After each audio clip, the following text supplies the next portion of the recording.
রংপুর মহানগরীতে নিজ বাড়ি থেকে জেলা স্কুলের অবসরে যাওয়া শিক্ষক গণপতি চক্রবর্তী জুয়েল সহ তার স্ত্রী, ছেলে ও মেয়েকে হত্যার ঘটনার ক্লু উদ্ধারের দাবি করেছে পুলিশ। ব্রিফিংয়ে পুলিশ কমিশনার জানান, মাদক সেবনের সময় দেখে ফেলায় তাদেরকে হত্যা করে দুই মাদকসেবী। পরে স্বর্ণালংকার লুট করে তারা।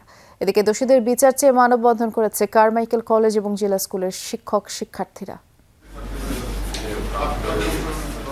বেলা 12:30টার দিকে রংপুর মহানগর পুলিশ কমিশনার কার্যালয়ের সম্মেলন কক্ষে চাঞ্চল্যকর 4 মার্ডার নিয়ে ব্রিফিং করে মহানগর পুলিশ।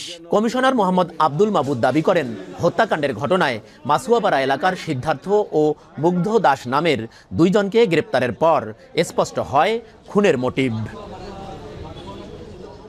কমিশনার জানান, প্রাথমিক জিজ্ঞাসাবাদে জানা যায় শিক্ষক গণপতি চক্রবর্তীর ছাদে ইয়াবা সেবন করছিলেন সিদ্ধার্থ ও মুগ্ধ।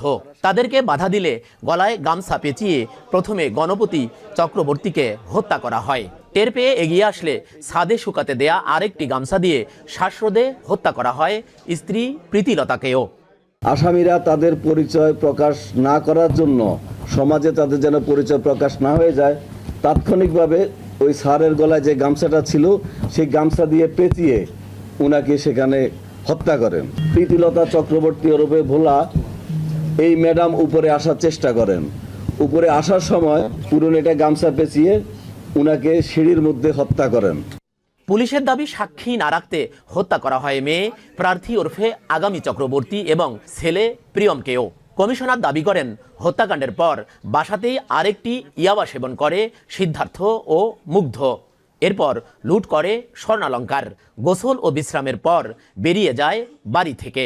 তারা খুনের পরে গোসল করে ওখানে বসে খেজুর খায়, ওখানে বসে ইয়াবা খায়। তারপরে যখন দুপুরের দিকে ফাঁকা হয়ে যায়, পাশের বিল্ডিংয়ের ছাদ দিয়ে লাফ দিয়ে বসে তারা চলে যায়। এই ঘটনাকে ডাকাতি বলে যেন পুলিশ মনে করে, সেজন্য তারা ইচ্ছাকৃতভাবে জিনিসপত্র এলোমেলো করে, অর্থাৎ তদন্তকে ভিন্ন খাতে প্রবাহিত করার জন্য ইচ্ছাকৃতভাবে এটা করে। এ ঘটনায় বিচার দাবিতে মানববন্ধন করেছে রংপুর জেলা স্কুলের শিক্ষার্থীরা। তারা পুলিশ কমিশনারের কাছে স্মারকলিপিও দিয়েছে। মানববন্ধন করেছে কারমাইকেল কলেজের ছাত্রছাত্রীরাও। তার ফ্যামিলিকে যারা এভাবে নির্মমভাবে হত্যা করেছে তাদের আমরা বিচার চাই। স্যারের পুরো পরিবার সহ স্যারকে হত্যা করা হয়েছে, তো আমরা এর সুষ্ঠু বিচার চাই। আমরা 48 ঘন্টা আলটিমেটাম দিয়েছি।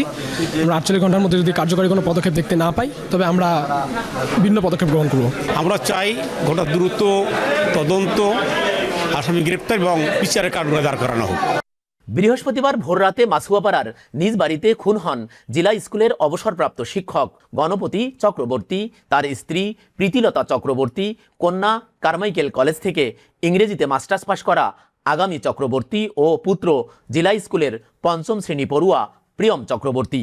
অবসরে যাওয়ার পর সমবায় মার্কেটে চেম্বার দিয়ে হোমিও চিকিৎসার প্র্যাকটিস করতেন গণপতি। সরকার, মাঝারুল মান্নান, যমুনা নিউজ, রংপুর।